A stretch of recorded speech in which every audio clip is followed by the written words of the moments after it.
ಆರನೇ ಅನುಸೂಚಿ, 4ನೇ ಅನುಸೂಚಿ, 5ನೇ ಅನುಸೂಚಿ, 3ನೇ ಅನುಸೂಚಿ.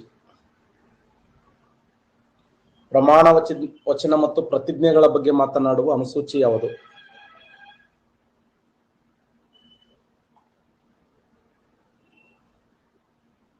ಪ್ರಮಾಣ ವಚನ ಮತ್ತು ಪ್ರತಿಜ್ಞೆಗಳ ಬಗ್ಗೆ ಮಾತನಾಡುವ ಅನುಸೂಚಿ ಯಾವುದು?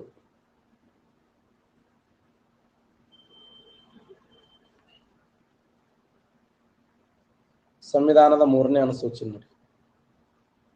ಸಂವಿಧಾನದ 3ನೇ ಅನುಸೂಚಿ ಪ್ರಮಾಣ ವಚನ ಮತ್ತು ಪ್ರತಿಜ್ಞೆಗಳ ಬಗ್ಗೆ ಮಾತನಾಡುತ್ತದೆ.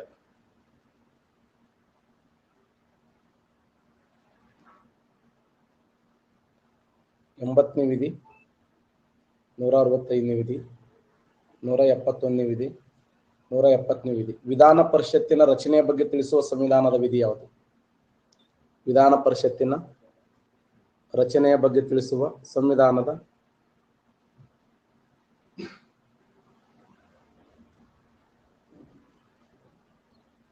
ವಿಧಾನ ಪರಿಷತ್ತಿನ ರಚನೆಯ ಬಗ್ಗೆ ತಿಳಿಸುವ 171ನೇ ವಿಧಿ ನೋಡಿ. ಸಂವಿಧಾನದ 171ನೇ ವಿಧಿಯ ಪ್ರಕಾರ ವಿಧಾನ ಪರಿಷತ್ತನ್ನು ರಚನೆ ಮಾಡಬಹುದು. ಪ್ರಸ್ತುತ ಭಾರತ ದೇಶದಲ್ಲಿ 6 ರಾಜ್ಯಗಳಲ್ಲಿ ವಿಧಾನ ಪರಿಷತ್ ಇದೆ. 370, 371, 379, 361. ರಾಷ್ಟ್ರಪತಿ ಮತ್ತು ಉಪರಾಷ್ಟ್ರಪತಿ ಸೇರಿದಂತೆ ದೇಶದ ಪ್ರಮುಖ ಹುದ್ದೆಗಳಿಗೆ ವಿಶೇಷವಾದ ಸೌಲಭ್ಯಗಳನ್ನು ಒದಗಿಸುವುದು. ರಾಷ್ಟ್ರಪತಿ, ಉಪರಾಷ್ಟ್ರಪತಿ ಸೇರಿದಂತೆ ದೇಶದ ಪ್ರಮುಖ ಹುದ್ದೆಗಳಿಗೆ ವಿಶೇಷವಾದ ಸೌಲಭ್ಯ ಬಗ್ಗೆ ಮಾತನಾಡುವ ವಿಧಿ ಯಾವುದಂದ್ರೆ 361ನೇ ವಿಧಿ. 361ನೇ ವಿಧಿ, ಸಂವಿಧಾನದ 361ನೇ ವಿಧಿ ರೈಟ್ ಆನ್ಸರ್. ಕೆಲವು ರಾಜ್ಯಗಳಿಗೆ ವಿಶೇಷವಾದ ಸ್ಥಾನಮಾನ, ಕೆಲವು ರಾಜ್ಯಗಳಿಗೆ ವಿಶೇಷವಾದ ಸ್ಥಾನಮಾನದ ಬಗ್ಗೆ ಮಾತನಾಡುವ ವಿಧಿ 371ನೇ ವಿಧಿ ನೋಡಿ.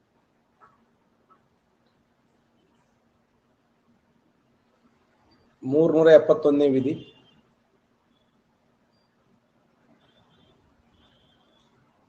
Maharashtra, Gujarat, Kerala, Karnataka, AB, ABC, BCD, ABCD ಯಾವ ರಾಜ್ಯಗಳಿಗೆ ಸಂಬಂಧಪಟ್ಟಿದೆ? 371ನೇ ವಿಧಿ, ಸಂವಿಧಾನದ 371ನೇ ವಿಧಿ ಯಾವ ರಾಜ್ಯಕ್ಕೆ ಸಂಬಂಧಪಟ್ಟಿದೆ?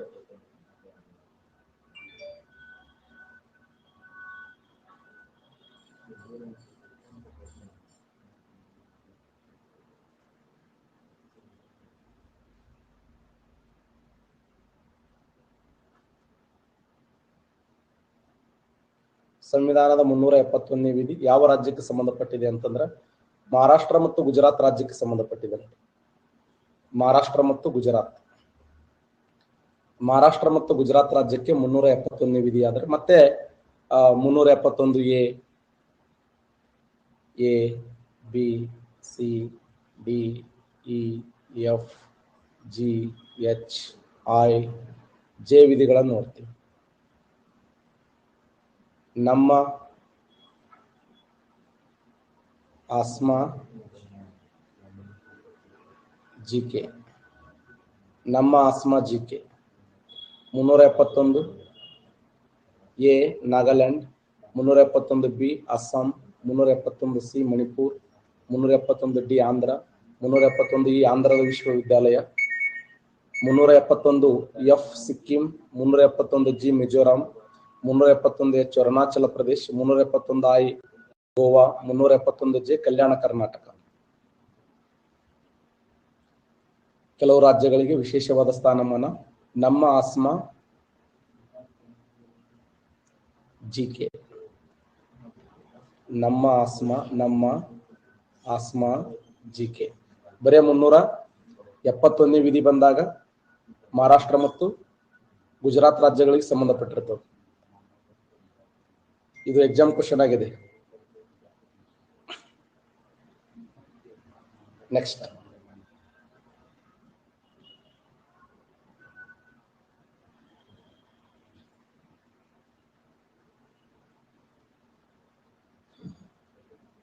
ಆಂಧ್ರ ಪ್ರದೇಶ್, ಅರುಣಾಚಲ ಪ್ರದೇಶ್, ಸಿಕ್ಕಿಂ, ಮೇಘಾಲಯ. ಯಾವ ರಾಜ್ಯದಲ್ಲಿ ಬೌದ್ಧ ಧರ್ಮಕ್ಕಾಗಿ ವಿಶೇಷವಾದಂತ ವಿಧಾನ ಸಭೆಯಲ್ಲಿ ಒಂದು ಸ್ಥಾನವನ್ನ ಮೀಸಲಿಡಲಾಗಿದೆ? ಬೌದ್ಧ ಧರ್ಮಕ್ಕೆ ವಿಧಾನಸಭೆಯಲ್ಲಿ ಒಂದು ಸ್ಥಾನವನ್ನು ಮೀಸಲಿಡಲಾಗಿದೆ. ಸರಿಯಾದಂತ ಉತ್ತರ ಸಿಕ್ಕಿಂ ರಾಜ್ಯ. ನೋಡಿ, ಸಿಕ್ಕಿಂ ರಾಜ್ಯ ಇದೆಯಲ್ಲ, ವೆರಿ ವೆರಿ ಇಂಪಾರ್ಟೆಂಟ್. ಸಿಕ್ಕಿಂ ರಾಜ್ಯದಲ್ಲಿ ಬೌದ್ಧ ಧರ್ಮಕ್ಕೆ ಒಂದು ವಿಶೇಷವಾಗಿರುವಂತ ಸ್ಥಾನಮಾನವನ್ನು ಅಥವಾ ಒಂದು ವಿಶೇಷ ಸ್ಥಾನವನ್ನು ನೀಡಲಾಗಿದೆ. ಸಿಕ್ಕಿಂ ರಾಜ್ಯ.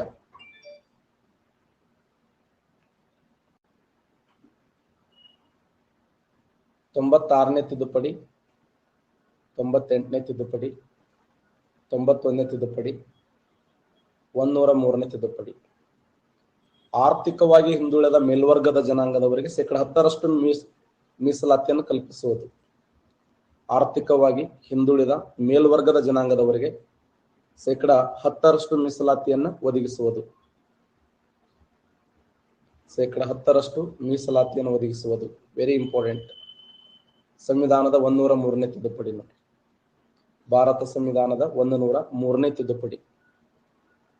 ಇದನ್ನು ಸ್ವೀಕಾರ ಮಾಡಿದ ದೇಶದ ಮೊದಲ ರಾಜ್ಯ ಯಾವುದಂದ್ರೆ ಗುಜರಾತ್. ಭಾರತ ದೇಶದಲ್ಲಿ ಇದನ್ನು ಸ್ವೀಕಾರ ಮಾಡಿದ ದೇಶದ ಮೊಟ್ಟ ಮೊದಲ ರಾಜ್ಯ ಯಾವುದಂದ್ರ ಗುಜರಾತ್ ರಾಜ್ಯ ಇದನ್ನು ಸ್ವೀಕಾರ ಮಾಡಿದೆ.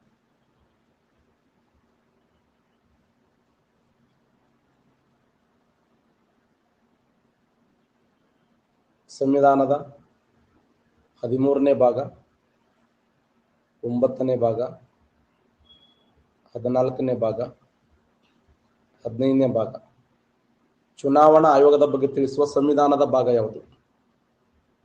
ಚುನಾವಣಾ ಆಯೋಗದ ಬಗ್ಗೆ ತಿಳಿಸುವ ಭಾರತ ಸಂವಿಧಾನದ ಭಾಗ ಯಾವುದು?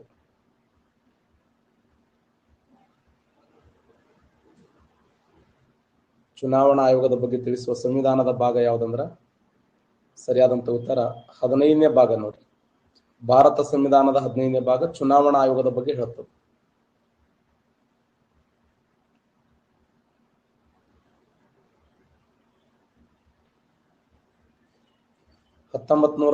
ಕಾಯ್ದೆ, 1919ರ ಕಾಯ್ದೆ, 1935ರ ಕಾಯ್ದೆ, 1858ರ ಕಾಯ್ದೆ. ಯಾವ ಕಾಯ್ದೆಯ ಪ್ರಕಾರ ಭಾರತ ದೇಶದಲ್ಲಿ ಒಬ್ಬ ಕಾರ್ಯದರ್ಶಿ ಹುದ್ದೆ ಸೃಷ್ಟಿಯಾಯಿತು? ಭಾರತ ದೇಶದಲ್ಲಿ ಕಾರ್ಯದರ್ಶಿ ಹುದ್ದೆ ಸೃಷ್ಟಿಯಾಗಿದ್ದು ಯಾವ ಕಾಯ್ದೆಯ ಪ್ರಕಾರ? ಭಾರತ ದೇಶದಲ್ಲಿ ಕಾರ್ಯದರ್ಶಿಯ ಹುದ್ದೆ ಸೃಷ್ಟಿಯಾಗಿದ್ದು ಯಾವ ಕಾಯ್ದೆಯ ಪ್ರಕಾರ? Important question. ಸರಿಯಾದಂತ ಉತ್ತರ 1858ರ ಕಾಯ್ದೆ. 1858ರ ಕಾಯ್ದೆಯ ಪ್ರಕಾರ ಭಾರತ ದೇಶದಲ್ಲಿ ಒಂದು ಕಾರ್ಯದರ್ಶಿ ಹುದ್ದೆ ಸೃಷ್ಟಿಯಾಯಿತು. ಅಂದ್ರೆ ನಮ್ಮ ದೇಶದಲ್ಲಿ ಜನರಲ್ ಗವರ್ನರ್ ಹುದ್ದೆಗಳ ಬದಲಾಗಿ ವೈಸರಾಯರ ಹುದ್ದೆ ಸೃಷ್ಟಿಯಾಗ್ತದೆ. ಆ ಜನರಲ್ ಗವರ್ನರ್ ಹುದ್ದೆಯ ಬದಲಾಗಿ ವೈಸರಾಯ ಹುದ್ದೆ ಸೃಷ್ಟಿಯಾದಾಗ ವೈಸರಾಯ ಹುದ್ದೆಗೆ ಒಬ್ಬ ಕಾರ್ಯದರ್ಶಿ ಹುದ್ದೆ ಸೃಷ್ಟಿಯಾಗಿದ್ದು 1858ರ ರಾಣಿಯ ಘೋಷಣೆ ಅಂತ ಕರಿತೀವಿ. ರಾಣಿಯ ಘೋಷಣೆಯನ್ನ ಭಾರತದ ಮ್ಯಾಗ್ನಾ ಕಾರ್ಟ್ ಅಂತ ಕರೀತಾರೆ. ರಾಣಿಯ ಘೋಷಣೆಯನ್ನ ಭಾರತ ದೇಶದ ಮ್ಯಾಗ್ನಾ ಕಾರ್ಟ್ ಎಂದು ಕರೆಯುತ್ತಾರೆ. ಯಾವ ಕಾಯ್ದೆಯ ಪ್ರಕಾರ ಭಾರತ ದೇಶದಲ್ಲಿ ಮೊಟ್ಟ ಮೊದಲ ಬಾರಿಗೆ ಮುಸಲ್ಮಾನರಿಗೆ ಪ್ರತ್ಯೇಕವಾದ ಚುನಾವಣಾ ಮತಗಟ್ಟೆಯನ್ನು ಕಲ್ಪಿಸಲಾಯಿತು? ಪ್ರತ್ಯೇಕ ಚುನಾವಣಾ ಮತಗಟ್ಟೆಯನ್ನು ಕಲ್ಪಿಸಿದ್ದು ಯಾವ ಕಾಯ್ದೆಯ ಪ್ರಕಾರ? ಪ್ರತ್ಯೇಕ ಚುನಾವಣಾ ಮತಗಟ್ಟೆಯನ್ನು ಕಲ್ಪಿಸಿದ್ದು ಯಾವ ಕಾಯ್ದೆಯ ಪ್ರಕಾರ ಅಂತಂದ್ರೆ 1909ರ ಕಾಯ್ದೆ. 1919ರ ಕಾಯ್ದೆಯ ಪ್ರಕಾರ ಭಾರತ ದೇಶದಲ್ಲಿ ಪ್ರತ್ಯೇಕವಾದ ಚುನಾವಣಾ ಮತಗಟ್ಟೆಯನ್ನ ಕಲ್ಪಿಸಲಾಯಿತು. 1909ರ ಕಾಯ್ದೆ. ಅದಕ್ಕೆ 1909ರ ಕಾಯ್ದೆಯಲ್ಲಿ ಲಾರ್ಡ್ ಮಿಂಟೋ ಅನ್ನುವಂತ ವ್ಯಕ್ತಿಯನ್ನು ಏನಂತ ಕರೀತಾರೆ ಅಂದ್ರೆ ಭಾರತ ದೇಶದ ಕೋಮುವಾದದ ಪಿತಾಮಹ ಅಂತ ಕರೀತಾರೆ. ಭಾರತದ ಕೋಮುವಾದದ ಪಿತಾಮಹ. ಯಾರನ್ನು ಭಾರತದ ಕೋಮುವಾದದ ಪಿತಾಮಹ ಎಂದು ಕರೆಯುತ್ತಾರಂದ್ರೆ ಲಾರ್ಡ್ ಮಿಂಟೋನನ್ನ ಭಾರತದ ಕೋಮುವಾದದ ಪಿತಾಮಹ ಅಂತ ಕರೀತಾರೆ. ಭಾರತ ದೇಶದಲ್ಲಿ ಬೈಕೆಮರಲ್ ಜಾರಿಗೆ ಬಂದಿದ್ದು ಯಾವ ಕಾಯ್ದೆಯ ಪ್ರಕಾರ? ಬೈಕೆಮರಲ್ ಯಾವ ಕಾಯ್ದೆಯ ಪ್ರಕಾರ ಬೈಕೆಮರಲ್ ಜಾರಿಗೆ ಬಂತು? 1919ರ ಕಾಯ್ದೆ. ನೋಡಿ, 1919ರ ಕಾಯ್ದೆಯ ಪ್ರಕಾರ ದೇಶದಲ್ಲಿ ಬೈಕೆಮರಲ್ ಜಾರಿಗೆ ಬಂದಿತ್ತು. ಬೈಕೆಮರಲ್.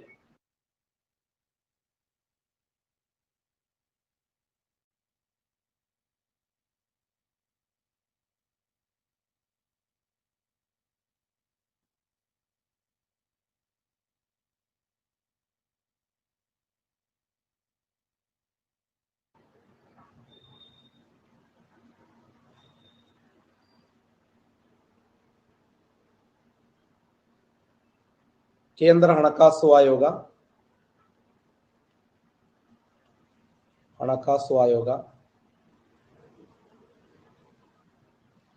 ಕೇಂದ್ರ ಲೋಕಸೇವಾ ಆಯೋಗ,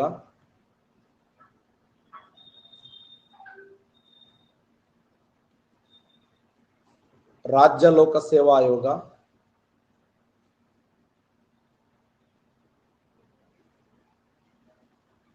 ರಾಜ್ಯ ಯೋಜನಾ ಆಯೋಗ.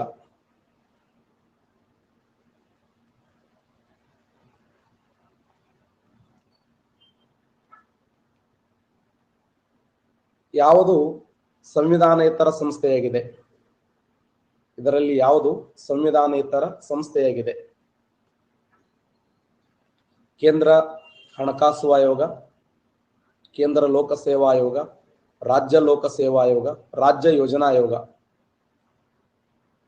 ಸರಿಯಾದಂತ ಉತ್ತರ ರಾಜ್ಯ ಯೋಜನಾ ಆಯೋಗ ಇದೆಯಲ್ಲ, ಇದು ಸಂವಿಧಾನೇತರ ಸಂಸ್ಥೆ ಅಂತ ಕರಿತೀವಿ. ಆರಂಭದ ಮೂರದವಲ್ಲ, ಇವೆಲ್ಲ ಸಂವಿಧಾನಬದ್ಧವಾಗಿರುವಂತ ಸಂಸ್ಥೆಗಳು ಅಂತ ಗುರುತಿಸ್ತೀವಿ.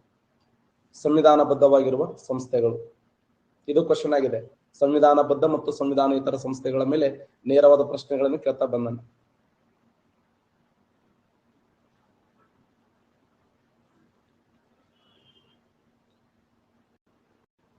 ಮೂವತ್ತೆಂಟನೇ ವಿಧಿ, 39ನೇ ವಿಧಿ, 39A ವಿಧಿ, 44ನೇ ವಿಧಿ. ಶಾಬಾನು ಪ್ರಕರಣ ಯಾವ ವಿಧಿಗೆ ಸಂಬಂಧಪಟ್ಟಿದೆ? ಶಾಬಾನು ಪ್ರಕರಣ ಯಾವ ವಿಧಿಗೆ ಸಂಬಂಧಪಟ್ಟಿದೆ? ಶಾಬಾನು ಪ್ರಕರಣ ಯಾವ ವಿಧಿಗೆ ಸಂಬಂಧಪಟ್ಟಿದೆ? ಸರಿಯಾದಂತ ಉತ್ತರ 44ನೇ ವಿಧಿಗೆ ಸಂಬಂಧಪಟ್ಟಿದೆ ನೋಡಿ. ಶಾಬಾನು ಪ್ರಕರಣ ಯಾವ ವಿಧಿಗೆ ಸಂಬಂಧಪಟ್ಟಿದೆ ಅಂದ್ರೆ ಸಂವಿಧಾನದ 44ನೇ ವಿಧಿಗೆ ಶಾಬಾನು ಪ್ರಕರಣ ಸಂಬಂಧಪಟ್ಟದ್ದು.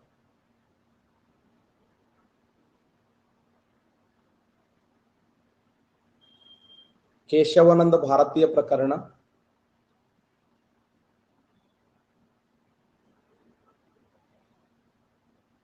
ಗೋಲಕ್ನಾಥ್ ವರ್ಸಸ್ ಪಂಜಾಬ್ ಪ್ರಕರಣ,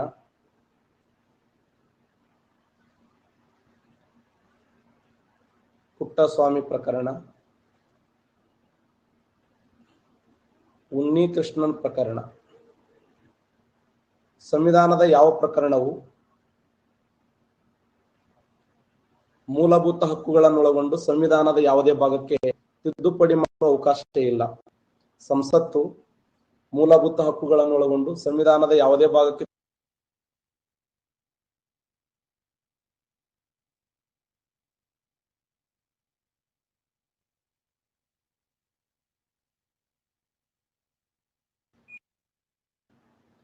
ಸರಿಯಾದಂತ ಉತ್ತರ ಗೋಲಕ್ನಾಥ್ ವರ್ಸಸ್ ಪಂಜಾಬ್ ಪ್ರಕರಣ ನೋಡಿ. 1967ರ ಗೋಲಕ್ನಾಥ್ ವರ್ಸಸ್ ಪಂಜಾಬ್ ಪ್ರಕರಣ. ಪ್ರಾಥಮಿಕ ಶಿಕ್ಷಣದ ಬಗ್ಗೆ ಹೇಳುವ ಸಂವಿಧಾನದ ಪ್ರಕರಣ ಯಾವುದು? ಪ್ರಾಥಮಿಕ ಶಿಕ್ಷಣದ ಬಗ್ಗೆ ಮಾತನಾಡುವ ಪ್ರಕರಣ ಯಾವುದು? ಪ್ರಾಥಮಿಕ ಶಿಕ್ಷಣದ ಬಗ್ಗೆ ಮಾತನಾಡುವ ಪ್ರಕರಣ ಉನ್ನಿಕೃಷ್ಣನ್ ಪ್ರಕರಣ. ಆಂಧ್ರ ಪ್ರದೇಶದ ಉನ್ನಿಕೃಷ್ಣನ್ ಪ್ರಕರಣ ವೆರಿ ವೆರಿ ಇಂಪಾರ್ಟೆಂಟ್. ಆಂಧ್ರ ಪ್ರದೇಶದ ಉನ್ನಿಕೃಷ್ಣನ್ ಪ್ರಕರಣ. ಸಂವಿಧಾನದ ಅತಿ ದೊಡ್ಡ ಪ್ರಕರಣ ಯಾವುದು? ಭಾರತ ಸಂವಿಧಾನದ ಅತಿ ದೊಡ್ಡ ಪ್ರಕರಣ ರೈಟ್, ಕೇಶವಾನಂದ ಭಾರತೀಯ ಪ್ರಕರಣ ಸಂವಿಧಾನದಲ್ಲಿ ಅತ್ಯಂತ ದೊಡ್ಡದಾಗಿರುವಂತ ಪ್ರಕರಣ.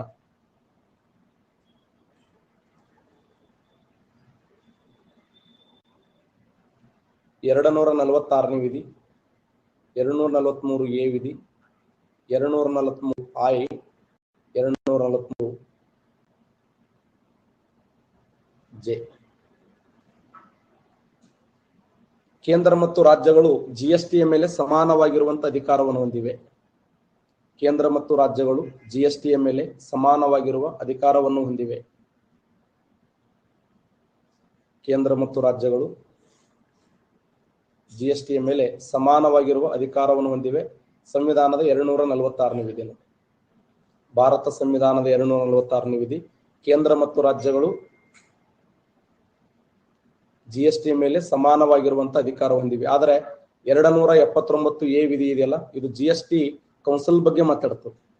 279A ವಿಧಿ ಜಿಎಸ್ಟಿ ಕೌನ್ಸಿಲ್ ಬಗ್ಗೆ ಮಾತಾಡಿದರೆ, 246ನೇ ವಿಧಿ ಕೇಂದ್ರ ಮತ್ತು ರಾಜ್ಯಗಳು ಜಿಎಸ್ಟಿ ಮೇಲೆ ಸಮಾನವಾಗಿರುವಂತಹ ಅಧಿಕಾರವನ್ನ ಹೊಂದಿವೆ.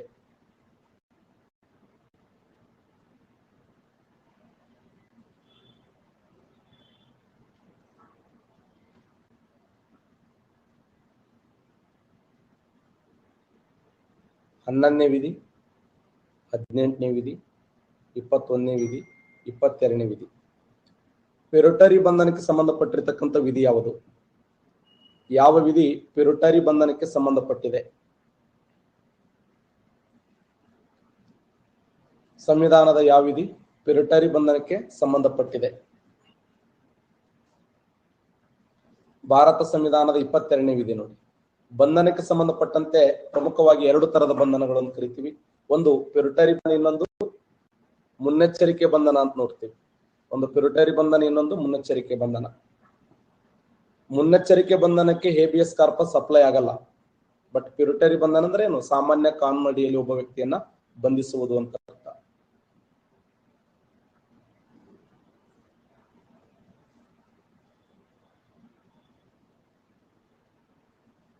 ಸ್ಪೀಕರ್,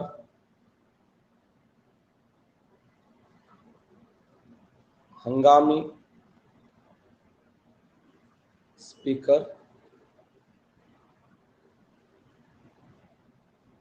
ಉಪರಾಷ್ಟ್ರಪತಿ,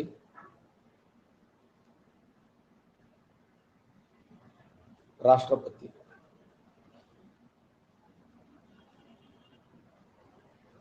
ಇದೊಂದು ಹಣಕಾಸಿನ ಮಸೂದೆ ಎಂದು ಹೇಳುವವರು ಯಾರು? Is it financial bill? ಇದೊಂದು ಹಣಕಾಸಿನ ಮಸೂದೆ, ಇದೊಂದು ಹಣಕಾಸಿನ ಮಸೂದೆ. ಈ ಪದವನ್ನು ಹೇಳುವವರು ಯಾರು ಅಂತಂದ್ರ ಸರಿಯಾದಂತ ಉತ್ತರ ಸ್ಪೀಕರ್ ನೋಡಿ, ಸ್ಪೀಕರ್. ಬಟ್ ಹಂಗಾಮಿ ಸ್ಪೀಕರ್ ಅವರು ಹಣಕಾಸಿನ ಮಸೂದೆ ಸನ್ನಿಧಾನ ಹೋಗಲ್ಲ ಅವರು.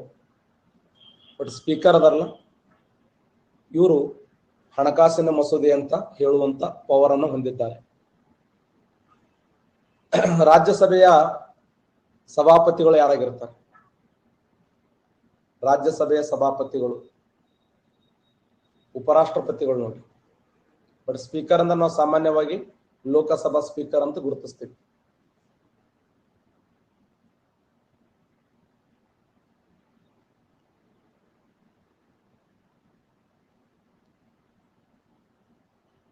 ಒಂದೂರ 2ನೇ ತಿದ್ದುಪಡಿ, 101ನೇ ತಿದ್ದುಪಡಿ, 103ನೇ ತಿದ್ದುಪಡಿ, 105ನೇ ತಿದ್ದುಪಡಿ. ಹಿಂದುಳಿದ ವರ್ಗಗಳ ಆಯೋಗದ ಕುರಿತು ಯಾವ ತಿದ್ದುಪಡಿಯಲ್ಲಿ ಹೇಳಲಾಗಿದೆ? ಹಿಂದುಳಿದ ವರ್ಗಗಳ ಆಯೋಗ, ಒಬಿಸಿ ಆಯೋಗ. ಒಬಿಸಿ ಆಯೋಗದ ಬಗ್ಗೆ ಮಾತನಾಡುವ ತಿದ್ದುಪಡಿ ಯಾವುದಂದ್ರ ಸಂವಿಧಾನದ 102ನೇ ತಿದ್ದುಪಡಿ ನೋಡಿ.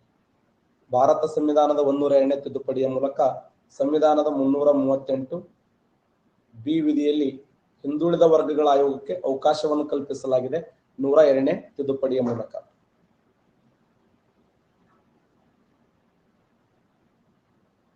ಸರಳ ತಿದ್ದುಪಡಿ, ವಿಶೇಷ ತಿದ್ದುಪಡಿ.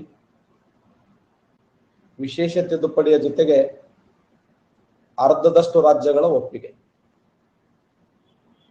ಅರ್ಧದಷ್ಟು ರಾಜ್ಯಗಳ ಒಪ್ಪಿಗೆ, ಮೇಲಿನ ಎಲ್ಲವೂ. ಒಂದು ರಾಜ್ಯದಲ್ಲಿ ವಿಧಾನ ಪರಿಷತ್ತನ್ನು ರಚನೆ ಮಾಡಬೇಕಾದರೆ, ಒಂದು ರಾಜ್ಯದಲ್ಲಿ ವಿಧಾನ ಪರಿಷತ್ತನ್ನು ರಚನೆ ಮಾಡಬೇಕಾದರೆ ಸರಳ ತಿದ್ದುಪಡಿಯ ಮೂಲಕ, ವಿಶೇಷ ತಿದ್ದುಪಡಿಯ ಮೂಲಕ, ವಿಶೇಷ ಮತ್ತು ಅದರ ಆದಷ್ಟು ರಾಜ್ಯಗಳ ಒಪ್ಪಿಗೆ, ಮೇಲಿನ ಎಲ್ಲವೂ.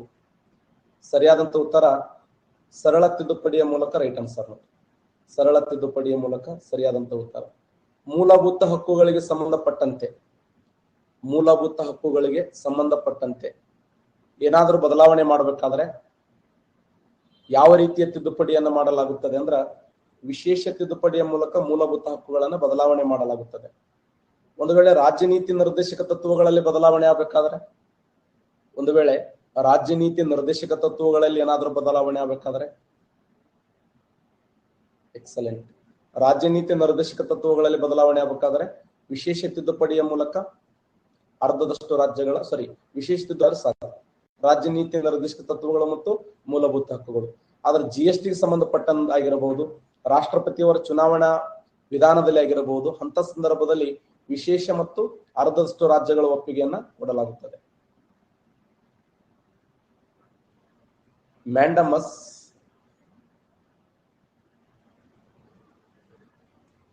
ಹೇಬಿಯಸ್ ಕಾರ್ಪಸ್ ಸರ್ಟಿಯೋರರಿ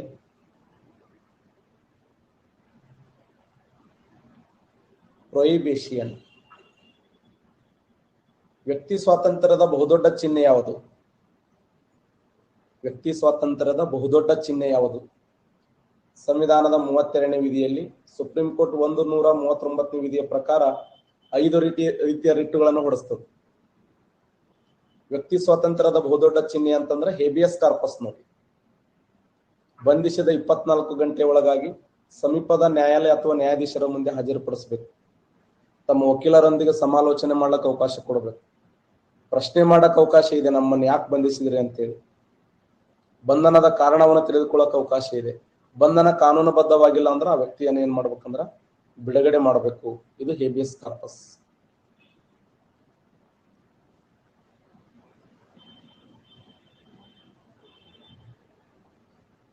ಒಂದನೂರ 65ನೇ ವಿಧಿ, 168ನೇ ವಿಧಿ, 201ನೇ ವಿಧಿ, 202ನೇ ವಿಧಿ. ರಾಜ್ಯ ಬಜೆಟಿನ ಬಗ್ಗೆ ಮಾತನಾಡುವ ಸಂವಿಧಾನದ ವಿಧಿ ಯಾವುದು? ರಾಜ್ಯ ಬಜೆಟಿನ ಬಗ್ಗೆ ಮಾತನಾಡುವ ಸಂವಿಧಾನದ ವಿಧಿ. ರಾಜ್ಯ ಬಜೆಟ್. ರಾಜ್ಯ ಬಜೆಟಿನ ಬಗ್ಗೆ ಮಾತನಾಡುವ ವಿಧಿ ಯಾವುದಂದ್ರ ಸಂವಿಧಾನದ 202ನೇ ವಿಧಿ.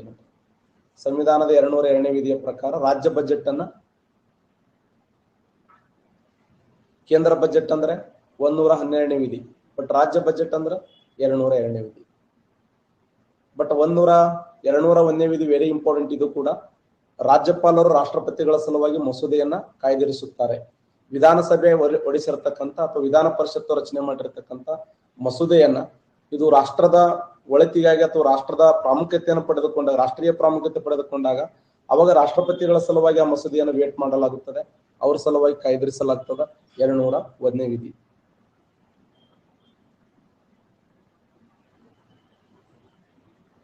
ಅನುಮೋದನೆ ನೀಡಬಹುದು,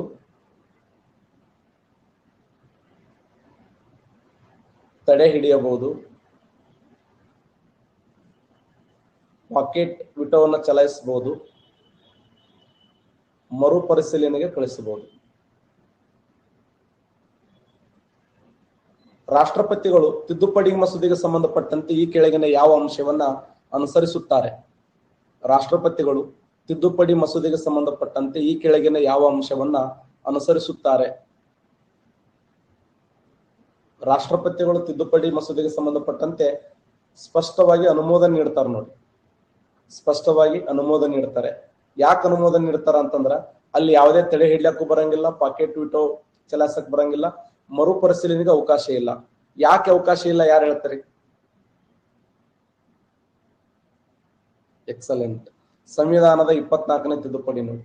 ಭಾರತ ಸಂವಿಧಾನದ 24ನೇ ತಿದ್ದುಪಡಿ 1971, 1971 ಸಂವಿಧಾನದ 24ನೇ ತಿದ್ದುಪಡಿಯ ಮೂಲಕ ಇಂದಿರಾ ಗಾಂಧಿ ಅವರು ಏನ್ ಮಾಡಿದಾರೆ ಅಂತಂದ್ರ ಕಡ್ಡಾಯವಾಗಿ ರಾಷ್ಟ್ರಪತಿ ತಿದ್ದುಪಡಿ ಮಸೂದೆಗೆ ಸಹಿ ಮಾಡಲೇಬೇಕು. ಒಂದು ವೇಳೆ ಅವ್ರು ಏನಾದ್ರೂ ಮಸೂದೆಗೆ ಸಹಿ ಮಾಡದೇ ಇದ್ರೆ ಅವರನ್ನ ಮಹಾಭಿಯೋಗದ ಮೂಲಕ ತೆಗೆದು ಹಾಕಲಾಗುತ್ತದೆ. ಸಂವಿಧಾನದ 61ನೇ ವಿಧಿಯ ಪ್ರಕಾರ ಮಹಾಭಿಯೋಗದ ಮೂಲಕ ರಾಷ್ಟ್ರಪತಿಗಳನ್ನ ತೆಗೆದು ಹಾಕಲಾಗುತ್ತದೆ ಅಂತ ಹೇಳಿ ಹೇಳಲಾಗಿದೆ. ನೆಕ್ಸ್ಟ್,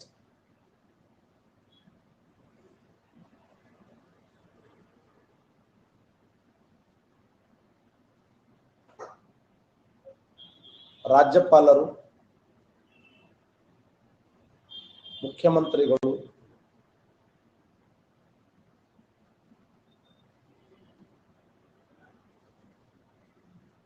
CAG ಅವರು, ಅಟಾರ್ನಿ ಜನರಲ್ ಅವರು.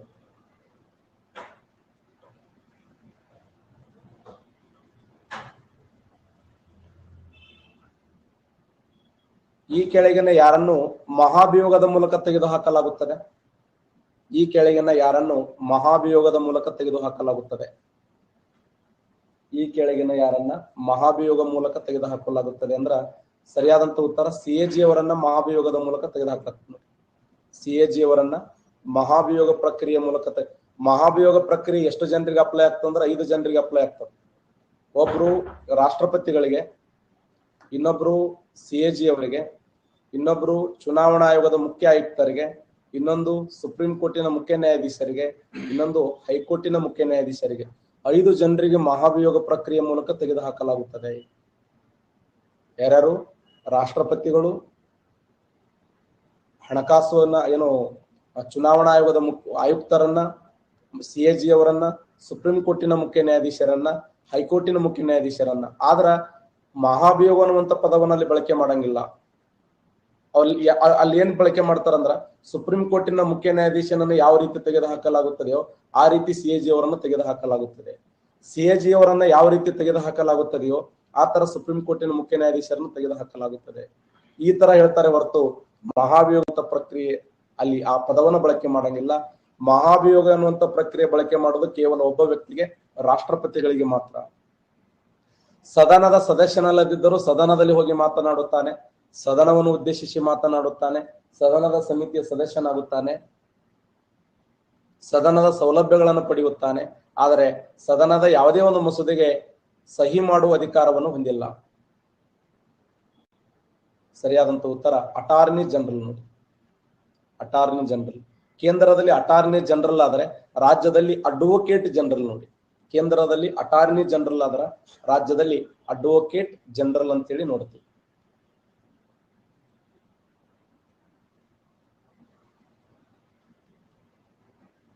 ಲೋಕಸಭೆ, ರಾಜ್ಯಸಭೆ, ವಿಧಾನಸಭೆ, ವಿಧಾನ ಪರಿಷತ್. ಲೋಕಸಭೆ, ರಾಜ್ಯಸಭೆ, ವಿಧಾನಸಭೆ, ವಿಧಾನ ಪರಿಷತ್ತು. ಈ ಕೆಳಗಿನ ಯಾರು ರಾಷ್ಟ್ರಪತಿ ಚುನಾವಣೆಯಲ್ಲಿ ಪಾಲ್ಗೊಂಡು ಆದರೆ ಮಹಾಭಿಯೋಗ ಪ್ರಕ್ರಿಯೆಯಲ್ಲಿ ಪಾಲ್ಗೊಳ್ಳುವುದಿಲ್ಲ? ಈ ಕೆಳಗಿನ ಯಾರು ರಾಷ್ಟ್ರಪತಿ ಚುನಾವಣೆಯಲ್ಲಿ ಪಾಲ್ಗೊಂಡು ಮಹಾಭಿಯೋಗ ಪ್ರಕ್ರಿಯೆಯಲ್ಲಿ ಪಾಲ್ಗೊಳ್ಳುವುದಿಲ್ಲ? ರಾಷ್ಟ್ರಪತಿ ಚುನಾವಣೆಯಲ್ಲಿ ಪಾಲ್ಗೊಳ್ಳುತ್ತಾರೆ ಆದರೆ ಮಹಾಭಿಯೋಗ ಪ್ರಕ್ರಿಯೆಯಲ್ಲಿ ಪಾಲ್ಗೊಳ್ಳುವುದಿಲ್ಲ ಅಂತಂದ್ರ ವಿಧಾನಸಭಾ ಸದಸ್ಯರು. ವಿಧಾನಸಭೆಯ ಸದಸ್ಯರದರಲ್ಲ, ಇವರು ಮಹಾಭಿಯೋಗ ಪ್ರಕ್ರಿಯೆಯಲ್ಲಿ ಪಾಲ್ಗೊಳ್ಳುವುದಿಲ್ಲ. ನೆನಪಿಡಿ, ಮಹಾಭಿಯೋಗ ಪ್ರಕ್ರಿಯೆಯಲ್ಲಿ ಪಾಲ್ಗೊಳ್ಳದೇ ಇರುವವರು ವಿಧಾನಸಭಾ ಸದಸ್ಯರು. ಅಂದ್ರ ಇವ್ರು ರಾಷ್ಟ್ರಪತಿ, ಇವ್ರಂತೂ ಸಂಬಂಧ ಇಲ್ಲ, ಸುಮ್ನೆ ಹಾಕ್ತಾರೆ ನೀವು ಇವ್ರ ಮೇಲೆ. ಅವರು ಚುನಾವಣೆಗೂ ಬರಂಗಿಲ್ಲ, ಮಹಾಭಿಯೋಗ ಪ್ರಕ್ರಿಯೆಗೂ ಬರಂಗಿಲ್ಲ. ಬರ್ರಿ ಚುನಾವಣೆ ಇಲ್ರಿ, ನಮ್ಗೆ ಅಲ್ಲಿ ಅಧಿಕಾರ ಇಲ್ಲ, ನಾವ್ ಯಾಕೆ ಬರ್ಬೇಕಂತಾರ. ಪಾಪ ಅವ್ ಎರಡಕ್ಕೂ ಇಲ್ಲ. ಅವ್ರು ಅವ್ರು ತೊಗೊಂಡು ಸುಮ್ನೆ ಗಂಟು ಬಿಡ್ತಾರೆ ನೀವು. ಮತ್ತೆ ಕ್ವಶನ್ ಪೇಪರ್ದಲ್ಲಿ ಅವ್ರನ್ನ ಬಿಟ್ಟು ಹೋಗಲ್ಲೇ ಅವ್ರು. ಯಾಕಂದ್ರೆ ಇಲ್ಲೇ ಅರ್ಧ ಮಂದಿ ಹೋಗ್ಬಿಡ್ತಾರ ವಿಧಾನ ಪರಿಷತ್ ಸದಸ್ಯರು ಅಂತೇಳಿ. ಅವ್ರನ್ನ ಇದ್ರನ್ನೇ ಅಲ್ಲಿ ಹೆಚ್ಚು ಕಡಿಮೆ ಮಾರು ಹೋಗ್ಬಿಡ್ತಾರ ಅರ್ಧ ಮಂದಿ. ಯಾರೋ ಹೋಳು ಉಪ್ಪನಕಾಯಿ ಹಾಕೋದು ನೋಡಿ. ಲೋಕಸಭಾ ಚುನಾವಣಾ ಸದಸ್ಯರು, ರಾಜ್ಯಸಭಾ ಚುನಾವಣಾ ಸದಸ್ಯರು, ವಿಧಾನಸಭೆಯ ಚುನಾವಣಾ ಸದಸ್ಯರು, ಜೊತೆಯಲ್ಲಿ ಪಾಂಡಿಚೇರಿ ಮತ್ತು ದೆಹಲಿ ವಿಧಾನಸಭಾ ಚುನಾಯಿತ ಸದಸ್ಯರು ರಾಷ್ಟ್ರಪತಿ ಚುನಾವಣೆಯಲ್ಲಿ ಪಾಲ್ಗೊಳ್ಳುತ್ತಾರೆ. ಆದ್ರ ವಿಧಾನ ಪರಿಷತ್ತಿನ ಏನು ಸದಸ್ಯರದಲ್ಲ, ಇವರು ಚುನಾವಣೆಯಲ್ಲಿ ಪಾಲ್ಗೊಳ್ಳುವುದಿಲ್ಲ ಅಂತ ನೋಡ್ತೀವಿ. ನೆಕ್ಸ್ಟ್,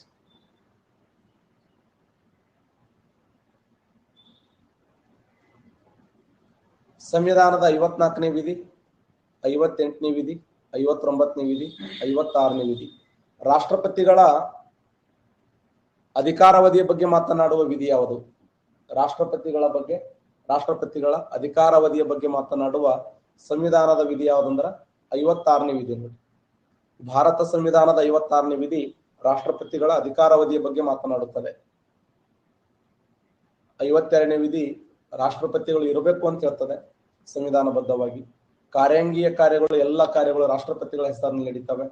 ಚುನಾವಣಾ ವಿಧಾನವನ್ನ, ಚುನಾವಣಾ ಸಮಸ್ಯೆಗಳನ್ನ, ಅಧಿಕಾರಾವಧಿ, ಮರು ಚುನಾವಣೆ, ಅರ್ಹತೆ, ಸೌಲಭ್ಯಗಳು, ಪ್ರಮಾಣ ವಚನ, ಮಹಾಭಿಯೋಗ ಪ್ರಕ್ರಿಯೆ ಮೂಲಕ ಅವರನ್ನ ತೆಗೆದುಹಾಕಲಾಗುತ್ತದೆ. 61ನೇ ವಿಧಿ.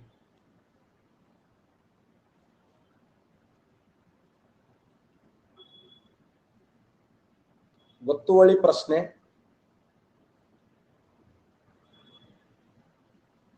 ಚುಕ್ಕಿ ಪ್ರಶ್ನೆ,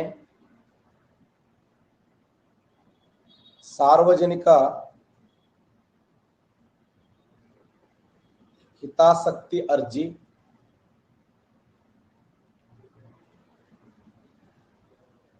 ಶೂನ್ಯ ಅವಧಿ.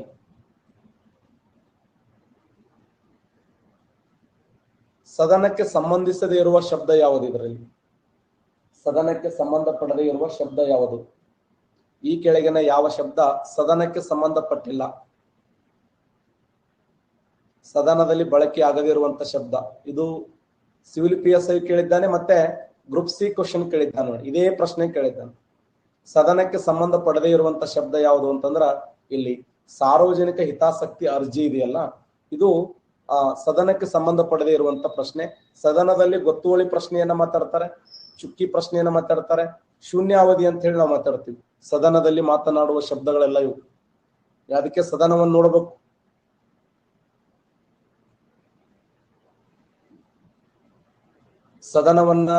ಸದನದ ನೇರ ಪ್ರಸಾರ ಬಿಟ್ಟಿರ್ತಾರೆ. ಸದನದ ನೇರ ಪ್ರಸಾರ ಬಿಟ್ಟಿರ್ತಾರೆ. ಆ ಸಮಯದಲ್ಲಿ ಆ ಪದಗಳು ನಿಮಗೆ ಕಿವಿ ಬೀಳುತ್ತವೆ. ಅಂತ ಶಬ್ದಗಳು ನಿಮಗೆ ಇದಾಗಬೇಕು. ಧಾರಾವಾಹಿ ನೋಡಿದ್ನೆ ಬಿಡ್ಬೇಕು ಅವೆಲ್ಲ. ಓ ಡ್ರೈವರ,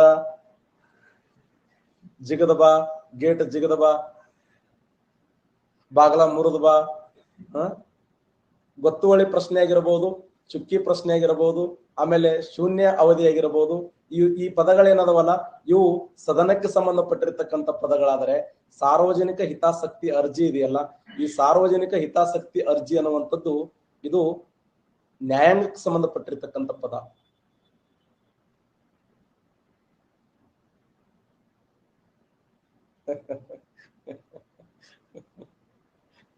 ಎದಿ ಜಲ್ಲತ್ತು ಒಳಗವೆಲ್ಲ ಜನಪದ ಸಾಹಿತ್ಯ ಅಂದ್ರೆ ಎಷ್ಟು ಅದ್ಭುತವಾದ ಸಾಹಿತ್ಯ ಇತ್ತು. ಆ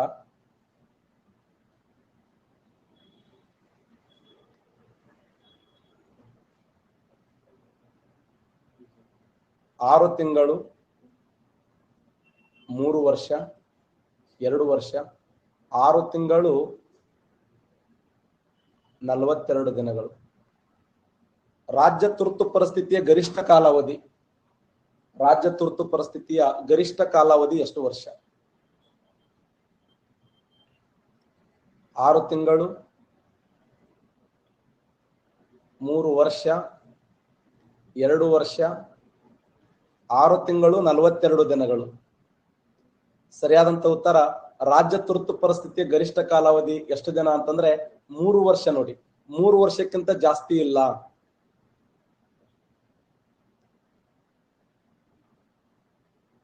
ಅಲ್ಲ, 3 ವರ್ಷಕ್ಕಿಂತ ಜಾಸ್ತಿ ಕಂಟಿನ್ಯೂ ಮಾಡಂಗಿಲ್ಲ. ಯಾವ ಟ್ರೋಲ್ ಮಾಡ್ತೀನಿ ನಾವು, ಸುಮ್ ಕುಂದ್ರಲ್ಲಿ ಓದೋದ್ ಬಿಟ್ಟು ಬರೀದ್ ಬಿಟ್ಟು.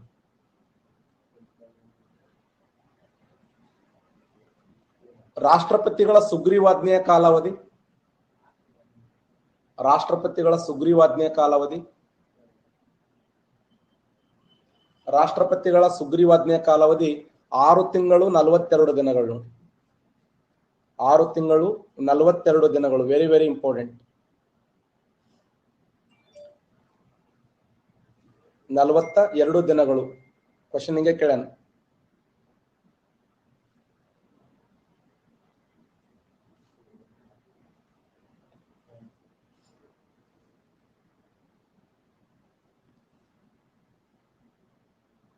ಆರು ತಿಂಗಳು 42 ದಿನಗಳ ಕಾಲ.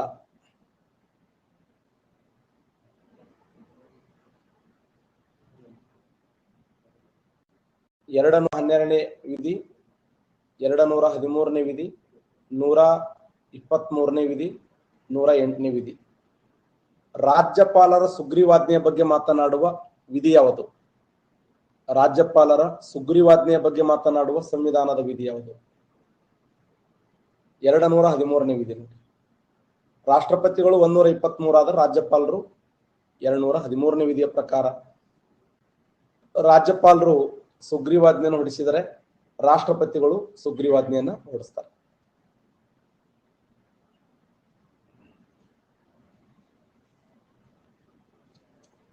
ಆರು ವರ್ಷ, 4 ವರ್ಷ, 2 ವರ್ಷ, ಶಾಶ್ವತ.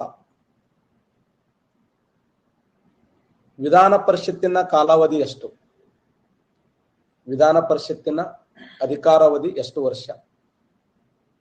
ವಿಧಾನ ಪರಿಷತ್ತಿನ ಅಧಿಕಾರಾವಧಿ ಎಷ್ಟು ವರ್ಷ ಅಂತಂದ್ರೆ ಸರಿಯಾದಂತ ಉತ್ತರ ಶಾಶ್ವತ. Right answer. ಶಾಶ್ವತ ರೈಟ್ ಆನ್ಸರ್. ಶಾಶ್ವತ ರೈಟ್ ಆನ್ಸರ್. ವಿಧಾನ ಪರಿಷತ್ತಿನ ಸದಸ್ಯರ ಅಧಿಕಾರಾವಧಿ ಅಂದ್ರೆ 6 ವರ್ಷ. ವಿಧಾನ ಪರಿಷತ್ತಿನ ಸದಸ್ಯರ ಕಾಲಾವಧಿ ಅಧಿಕಾರಾವಧಿ ಅಂದ್ರೆ 6 ವರ್ಷ. ವಿಧಾನ ಪರಿಷತ್ತಿನ ಅಧಿಕಾರಾವಧಿ ಅಂದ್ರೆ ಶಾಶ್ವತ ಅಂತ ಕರಿತೀವಿ. ನೋಡಿ, 2 ವ್ಯತ್ಯಾಸ ಇದೆ.